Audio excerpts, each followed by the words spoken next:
I don't think I can sum up this week's chaos and confusion any better than ITV News did midweek. It has been a night of astonishing scenes at Westminster, with reports of jostling, manhandling, bullying and shouting outside the parliamentary lobbies in a supposed vote of confidence in the government. The Deputy Chief Whip was reported to have left the scene saying, "I'm absolutely effing furious, I just don't effing care anymore," before he resigned, along with the Chief Whip. But we've just been told they have now officially unresigned. The Home Secretary has, however, definitely gone.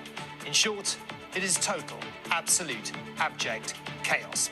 Of course, it then all got crazier, culminating in the inevitability of the Prime Minister resigning, setting a new record for the shortest period in office.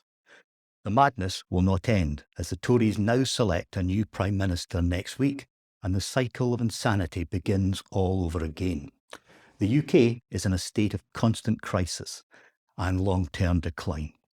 What now urgently needs to happen is a general election.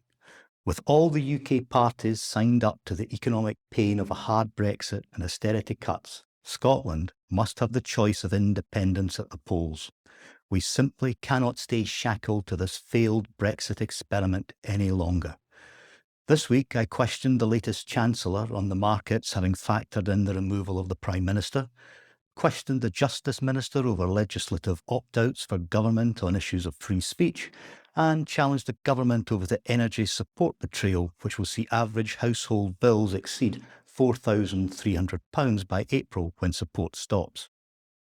His predecessor had attempted to exclude the government from its own protections on free speech. If this bill is to return in some form at a later date, will he at least agree that the government should not be seeking to impose rules on others that it is not willing to accept upon itself? Precisely. So how does the Minister claim that his party is fighting the cost of living crisis when his government is cutting back on the few measures it has announced before they are even implemented?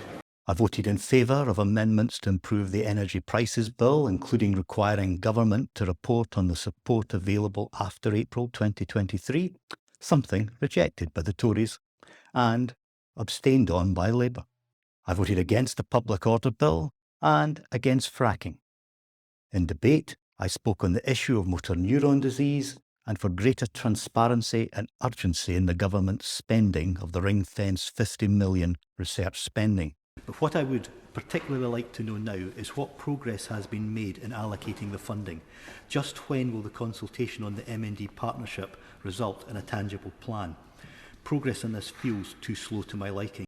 As always, if you would like an advice surgery appointment or a visit to your local group or business, call me on 01506 654415 or email martyn.day.mp@parliament.uk.